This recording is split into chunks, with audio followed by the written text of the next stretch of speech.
ಎಲ್ಲರಿಗೂ ನಮಸ್ಕಾರ. ಎಲ್ಲರಿಗೂ ಸ್ವಾಗತ ನನ್ನ ಚಾನಲಿಗೆ.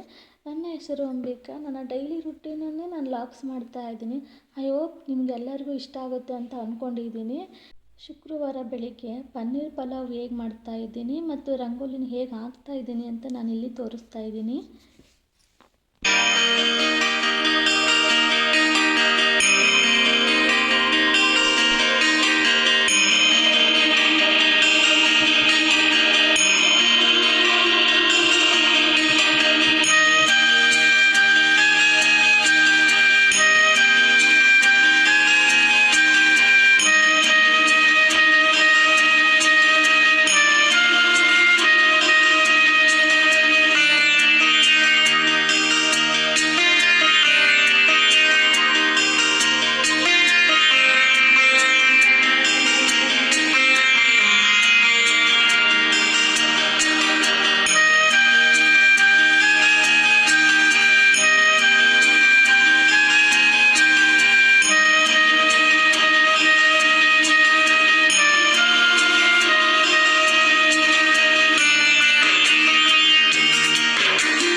ಬಾಗಿಲಿಗೆ ವಂದನಾ ರಂಗೋಲಿ ಮತ್ತು ತುಳಸಿ ಗಿಡದ ಮುಂದೆ ರಂಗೋಲಿ ಹಾಕಿದ್ದೀನಿ. ನಿಮಗೆ ಇಷ್ಟ ಆಗೈತೆ ಅಂತ ಅಂದ್ಕೊಂಡಿದ್ದೀನಿ. ಇಷ್ಟ ಆಗಿದ್ದರೆ ಒಂದು ಕಾಮೆಂಟ್ ಮಾಡಿ ತಿಳಿಸಿ. ಮತ್ತು ದೇವ್ರ ಮನೆ ಎಲ್ಲ ಕ್ಲೀನ್ ಮಾಡಿಕೊಂಡು ದೇವ್ರ ಮನೆ ಬಾಗಿಲಿಗೂ ರಂಗೋಲಿ ಹಾಕ್ಬಿಟ್ಟು ಇಲ್ಲಿ ಹಣ್ಣು ಹೂವು ಕಾಯಿ ಮತ್ತು ಅದನ್ನೆಲ್ಲ ರೆಡಿ ಮಾಡ್ಕೊಳ್ತಾ ಇದ್ದೀನಿ. ಇದೇನು ನನ್ನ ಫಸ್ಟ್ನೇ ವೀಡಿಯೋ ಅಲ್ಲ. ನಾನು 7-8 ಅಡುಗೆ ವೀಡಿಯೋಗಳನ್ನ ಹಾಕ್ಬಿಟ್ಟು ಈ ರೀತಿಯೂ ಮಾಡ್ಬೋದಲ್ಲ ವೀಡಿಯೋನ ಅಂತೇಳಿ ಅಂತ ನಾನೀಗ ಇದನ್ನು ಮಾಡ್ತಾಯಿದ್ದೀನಿ. ನಿಮಗೆಲ್ಲರಿಗೂ ಇಷ್ಟ ಆಗುತ್ತೆ ಅಂತ ಅಂದ್ಕೊಂಡಿದ್ದೀನಿ. ಶುಕ್ರವಾರ ಬೆಳಗ್ಗೆನೇ ಹ್ಯಾಕೆ ಪೂಜೆ ಮಾಡ್ತಾಯಿದ್ದೀನಿ ಅಂದರೆ ಮಕ್ಳಿಗೆ ಹೋಗೋ ಅಷ್ಟೊತ್ತಿಗೆ ತಿಂಡಿನೂ ಮಾಡ್ಬೋದು. ಬೇಗನೆ ಪೂಜೆ ಆದರೆ ಮನೇಲೂ ಒಂದು ಪಾಸಿಟಿವ್ ಎನರ್ಜಿ ಇರುತ್ತೆ ಅಂತೇಳಿ ಅಂತ ಶುಕ್ರವಾರ ಬೆಳಗ್ಗೆನೇ ನಾನಿಲ್ಲಿ ಪೂಜೆ ಮಾಡ್ತಾಯಿದ್ದೀನಿ. ಮಕ್ಕಳಿಗೆಲ್ಲ ಹಾಲು ಕೊಟ್ಟು ನಾನಿಲ್ಲಿ ಪೂಜೆ ಮುಗಿಸ್ತಾ ಇದ್ದೀನಿ.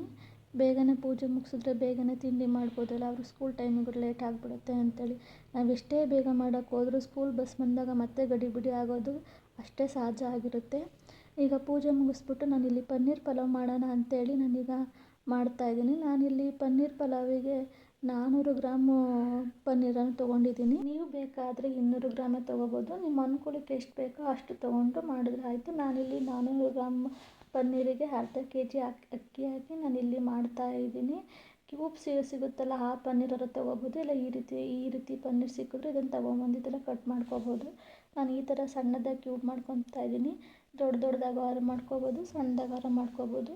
ಸಣ್ಣದಾಗಿ ಮಾಡಿಕೊಂಡ್ರೆ ಲಂಚ್ ಬಾಕ್ಸಿಗೆ ಚೆನ್ನಾಗಿರುತ್ತೆ, ಥರ ಬಾಕ್ಸಿಗೆ ಹಾಕೋಕ್ಕೂ ಚೆನ್ನಾಗಿರುತ್ತೆ, ಮತ್ತು ಬಾಕ್ಸಿಗೆ ಹಾಕಿದ್ಮೇಲೆ ಮಕ್ಕಳು ಶೇರ್ ಮಾಡ್ಕೊಂಡು ತಿನ್ನೋಕ್ಕೂ ಚೆನ್ನಾಗಿರುತ್ತೆ. ಹಾಗಾಗಿ ಈ ಥರ ಸಣ್ಣದಾಗಿ ಕ್ಯೂಬ್ ಮಾಡ್ಕೊಂಡಿದ್ದೀನಿ. ಈ ರೀತಿಯಾಗಿ ಕ್ಯೂಬ್ ಮಾಡಿದ್ದ ಪನ್ನೀರ್ ನಾನು ಒಂದು ಬೌಲಿಗೆ ಹಾಕಿ ಎತ್ತಿಡ್ತಾಯಿದ್ದೀನಿ. ಸ್ವಲ್ಪ ಒಂದು ಕೈ ಆಡಬೇಕು, ಆ ರೀತಿ ದೊಡ್ಡ ಬೌಲಿಗೆ ಹಾಕಿ ಎತ್ತಿಡಬೇಕು. ನಾನು ಅದನ್ನು ಸ್ವಲ್ಪ ಮ್ಯಾರಿನೇಟ್ ಮಾಡೋದಿದೆ. ಹಾಗೆಯೇ ನಾನಿಲ್ಲಿ 2 ಟೊಮೊಟೊ ತೊಗೊಂಡಿದ್ದೀನಿ. 2 ಟೊಮೊಟೊನ ನಾನಿಲ್ಲಿ ಸಣ್ಣದಾಗಿ ಹೆಚ್ಚಿಟ್ಕೊತಾ ಇದ್ದೀನಿ.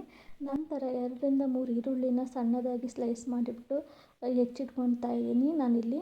ನಂತರ ನಾನೀಗ ಆವಾಗಲೇ ಕ್ಯೂಬ್ ಮಾಡಿಟ್ಟಿದ್ದ ಪನ್ನೀರನ್ನ ತೊಗೊಂಡ್ಬಿಟ್ಟು ಅದನ್ನೀಗ ನಾನು ಮ್ಯಾರಿನೇಟ್ ಮಾಡ್ತಾ ಇದ್ದೀನಿ.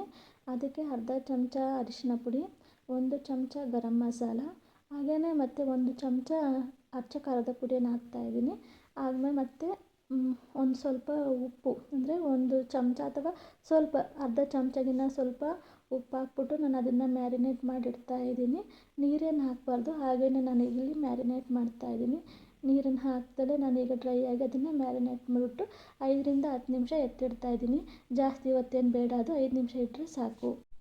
ನಂತರ ಒಂದು ಪ್ಯಾನಿಗೆ 2 ಚಮಚ ಎಣ್ಣೆ ಅಥವಾ 2 ಚಮಚ ತುಪ್ಪ ಹಾಕ್ಬಿಟ್ಟು ಮ್ಯಾರಿನೇಟ್ ಮಾಡಿಟ್ಟಿದ್ದ ಪನ್ನೀರ್ಗಳನ್ನ ಹಾಕಿ ನಾನಿಲ್ಲಿ ಫ್ರೈ ಮಾಡ್ಕೊಳ್ತಾ ಇದ್ದೀನಿ. 4 ಸೈಡ್ ಫ್ರೈ ಮಾಡ್ಕೋಬೇಕು. 4 ಸೈಡ್ ಆಗಲಿಲ್ಲ ಅಂದರೆ ನೀವು 2 ಸೈಡ್ ಆದರೂ ನೀವು ಫ್ರೈ ಮಾಡ್ಕೋಬೇಕು. ಕ್ರಿಸ್ಪಿ ಆಗಿ ಬರೋ ಥರ ನೀವು ಫ್ರೈ ಮಾಡ್ಕೋಬೇಕು. ನಂತರ ಒಂದು ಕುಕ್ಕರಿಗೆ ನಾನಿಲ್ಲಿ 2 ಚಮಚ ಎಣ್ಣೆ, 2 ಚಮಚ ತುಪ್ಪ ಹಾಕ್ಬಿಟ್ಟು ಅದು ಬಿಸಿ ಆದಮೇಲೆ ಮಸಾಲೆ ಪದಾರ್ಥಗಳನ್ನು ಹಾಕ್ತಾಯಿದ್ದೀನಿ. ಲವಂಗ, ಚಕ್ಕೆ ಮತ್ತು ಪಲಾವ್ ಎಲೆ, ಏಲಕ್ಕಿ ಅವನ್ನೆಲ್ಲ ಹಾಕ್ಬಿಟ್ಟು ನಾನಿಲ್ಲಿ ಫ್ರೈ ಮಾಡ್ಕೊಳ್ತಾ ಇದ್ದೀನಿ. ನಂತರ 3 ಹಸಿಮೆಣಸಿಕಾಯನ್ನು ಸಣ್ಣದಾಗಿ ಸೀಳಿಟ್ಕೊಂಡಿದ್ನಲ್ಲ ಅವನ್ನು ಹಾಕ್ತಾಯಿದ್ದೀನಿ ನಾನಿಲ್ಲಿ. ನಂತರ ಸಣ್ಣಗೆ ಹೆಚ್ಚಿದ್ದ ಈರುಳ್ಳಿನ ಹಾಕಿ ನಾನಿಲ್ಲಿ ಫ್ರೈ ಮಾಡ್ತಾಯಿದ್ದೀನಿ. ಈರುಳ್ಳಿ ಫ್ರೈ ಆದಮೇಲೆ ನಾನಿಲ್ಲಿ 2 ಚಮಚ ಶುಂಠಿ ಬೆಳ್ಳುಳ್ಳಿ ಪೇಸ್ಟ್ ಹಾಕ್ಬಿಟ್ಟು ನಾನೀಗ ಬಾಡಿಸ್ತಾ ಇದ್ದೀನಿ. ಶುಂಠಿ ಬೆಳ್ಳುಳ್ಳಿ ಪೇಸ್ಟ್ ಹಾಕಿದ್ಮೇಲೆ ಅದನ್ನು ಚೆನ್ನಾಗಿ ಬಾಡಿಸ್ಬೇಕು. ಆದರೆ ಹಸಿ ವಾಸನೆ ಹೋದ್ರೇ ಅಡುಗೆ ತುಂಬ ಚೆನ್ನಾಗಿ ಬರೋದು. ಅದನ್ನೆಲ್ಲ ಹಾಕಿ ಚೆನ್ನಾಗಿ ಬಾಡಿಸಿದ ಮೇಲೆ ನಾನಿಲ್ಲಿ 2 ಸಣ್ಣದಾಗಿ ಹೆಚ್ಚಿಟ್ಕೊಂಡಿದ್ದ ಟೊಮೊಟೊ ಹಣ್ಣನ್ನು ನಾನು ಅಲ್ಲಿ ಹಾಕ್ತಾಯಿದ್ದೀನಿ. ಇವನ್ನೆಲ್ಲ ಹಾಕ್ಬಿಟ್ಟು ನಾನೀಗ ಬಾಡಿಸ್ತಾ ಇದ್ದೀನಿ ನಾನು. ಇವೆಲ್ಲ ಚೆನ್ನಾಗಿ ಬಾಡಿಸಿದ ನಂತರ ನಾನಿಲ್ಲಿ ನೆನೆಸಿಟ್ಕೊಂಡಿದ್ದಂಥ ಬಟಾಣಿನ ಹಾಕ್ತಾಯಿದ್ದೀನಿ. ನೀವು ಈ ಬಟಾಣಿ ಹಾಕಲಿಲ್ಲ ಅಂದರೆ ಹಸಿ ಬಟಾಣಿನಾರು ಹಾಕ್ಬೋದು. ಇದನ್ನು ಹಾಕಿದ್ರೂ ತುಂಬ ಚೆನ್ನಾಗಿರುತ್ತೆ. ಹಸಿದು ಹಾಕಿದ್ರೆ ಸ್ವಲ್ಪ ಮೆತ್ತಗಿರುತ್ತೆ. ಹಾಗಾಗಿ ನಾನು ಯಾವಾಗಲೂ ಪಲಾವಿಗೆ ಇದೇ ಬಟಾಣಿನೇ ನಾನು ಹಾಕೋದು. ಇವನ್ನೆಲ್ಲ ಹಾಕಿ ಚೆನ್ನಾಗಿ ಬಾಡಿಸಿದ ನಂತರ ಕೊತ್ತಂಬರಿ ಸೊಪ್ಪು ಮತ್ತು ಪುದೀನ ಸೊಪ್ಪನ್ನು ಹಾಕ್ತಾಯಿದ್ದೀನಿ. ಪುದೀನ ಸೊಪ್ಪು ಮತ್ತು ಕೊತ್ತಂಬರಿ ಸೊಪ್ಪನ್ನು ಹಾಕಿದ್ಮೇಲೆ ನಾನೀಗ ಎಣ್ಣೆಲಿ ಅದನ್ನು ಚೆನ್ನಾಗಿ ಬಾಡಿಸ್ತಾ ಇದ್ದೀನಿ. ಎಲ್ಲವನ್ನು ಚೆನ್ನಾಗಿ ಬಾಡಿಸಿದ ನಂತರ ನಾನಿಲ್ಲಿ 1 ಚಮಚ ಗರಂ ಮಸಾಲ ಮತ್ತು ಅರ್ಧ ಚಮಚ ಜೀರಿಗೆ ಪುಡಿ ಮತ್ತು 1 ಚಮಚ ನಾನಿಲ್ಲಿ ಅಚ್ಚ ಖಾರದ ಪುಡಿನ ಹಾಕ್ತಾಯಿದ್ದೀನಿ. ನಂತರ 1 ಚಮಚ ಧನಿಯಾ ಪುಡಿನ ಹಾಕ್ತಾಯಿದ್ದೀನಿ. ಇವೆಲ್ಲ ಪುಡಿಗಳು ಹಾಕಿದ ನಂತರ ನಾನೀಗ ಚೆನ್ನಾಗಿ ಮಿಕ್ಸ್ ಮಾಡ್ತಾಯಿದ್ದೀನಿ. ಇವನ್ನೆಲ್ಲ ಹಾಕಿ ಚೆನ್ನಾಗಿ ಮಿಕ್ಸ್ ಮಾಡಿದ ನಂತರ ನಾನಿಲ್ಲಿ ಅರ್ಧ kg ಅಕ್ಕಿಯನ್ನು ತೊಳೆದಿಟ್ಕೊಂಡಿದ್ದೀನಿ, ಅಥವಾ 2 ಲೋಟ ಅಕ್ಕಿನ ತೊಳೆದಿಟ್ಕೊಂಡ್ಬಿಟ್ಟು ಅದನ್ನೀಗ ಹಾಕ್ತಾಯಿದ್ದೀನಿ ನಾನು. ಹಾಕ್ಬಿಟ್ಟು ಅದನ್ನೆಲ್ಲ ಚೆನ್ನಾಗಿ ನಾನೀಗ ಮಿಕ್ಸ್ ಮಾಡ್ತಾಯಿದ್ದೀನಿ. ಚೆನ್ನಾಗಿ ಮಿಕ್ಸ್ ಮಾಡಬೇಕು. ಆವಾಗ ಎಲ್ಲೂ ಒಂದು ಸ್ವಲ್ಪ ಮಸಾಲೆ ಅಲ್ಲಲ್ಲೇ ಅಕ್ಕಿ ಉಳ್ಕೊಳೋದಿಲ್ಲ. ಇವನ್ನೆಲ್ಲ ಹಾಕಿ ಚೆನ್ನಾಗಿ ಮಿಕ್ಸ್ ಮಾಡಿದ ನಂತರ ಈ ರೀತಿಯಾಗಿ ಪನ್ನೀರ್ ರೋಸ್ಟ್ ಮಾಡಿ ಇಟ್ಕೊಂಡಿದ್ದೆ ನಾನು, ಅದನ್ನು ನಾನೀಗ ಹಾಕ್ತಾಯಿದ್ದೀನಿ. ಹಾಕ್ಬಿಟ್ಟು ನಿಧಾನಕ್ಕೆ ಸ್ಮೂತಾಗಿ ಅದನ್ನು ನಾನೀಗ ಮಿಕ್ಸ್ ಮಾಡ್ತಾಯಿದ್ದೀನಿ. ಯಾಕಂದರೆ ಪನ್ನೀರ್ ಬ್ರೇಕ್ ಆಗಬಾರ್ದಲ್ಲ, ಹಂಗಾಗಿ ನಿಧಾನಕ್ಕೆ ಇದನ್ನು ಮಿಕ್ಸ್ ಮಾಡಿಬಿಟ್ಟು ನೀರು ಹಾಕ್ತಾಯಿದ್ದೀನಿ ನಾನು. 2 ಲೋಟ ನಾನು ಇಲ್ಲಿ ಅಕ್ಕಿ ತೊಗೊಂಡಿದ್ದೆ ನೋಡಿ. ಈ ಲೋಟದಾಗ ನಾನು 2 ಲೋಟ ಅಕ್ಕಿ ತೊಗೊಂಡಿದ್ದೆ. 2 ಲೋಟ ಅಕ್ಕಿಗೆ ನಾನೀಗ 4 ಲೋಟ ನೀರು ಹಾಕ್ತಿದ್ದೀನಿ.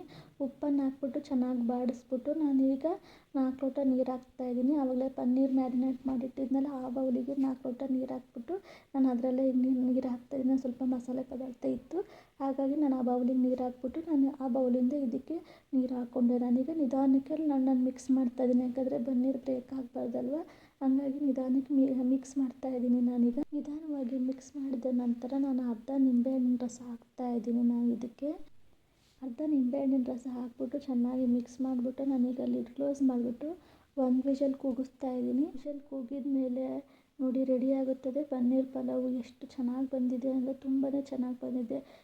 ಕ್ರಿಸ್ಪಿಯಾಗಿ ಬಂದಿದೆ ಪನ್ನೀರು. ತುಂಬ ಚೆನ್ನಾಗಿದೆ. ತಿನ್ನೋಕ್ಕೆ ಮಾತ್ರ ನೋಡಿ ಎಷ್ಟು ಚೆನ್ನಾಗಿ ಬಂದಿದೆ ಪನ್ನೀರೆಲ್ಲ. ಡ್ರೈನೆಸ್ನೆಲ್ಲ ಎಷ್ಟು ಚೆನ್ನಾಗಿ ಕಾಣ್ತಾಯಿದೆ, ಕ್ರಿಸ್ಪಿಯಾಗಿದೆ. ಒಟ್ಟಿನಾಗೆ ತುಂಬ ಚೆನ್ನಾಗಿ ಬಂದಿದೆ ಪನ್ನೀರ್ ಪಲಾವು. ನೀವು ಈ ರೀತಿ ಒಂದು ಸಲ ಟ್ರೈ ಮಾಡಿ ಹೇಗೆ ಬಂದಿದೆ ಅಂತ ಕಾಮೆಂಟ್ ಮಾಡಿ ತಿಳಿಸಿ. ಈ ವಿಡಿಯೋ ಇಷ್ಟ ಆಗಿದ್ದರೆ ಲೈಕ್ ಮಾಡಿ, ಶೇರ್ ಮಾಡಿ. ಕಾಮೆಂಟ್ ಮಾಡಿ ಮತ್ತು ಸಬ್ಸ್ಕ್ರೈಬ್ ಆಗಿ.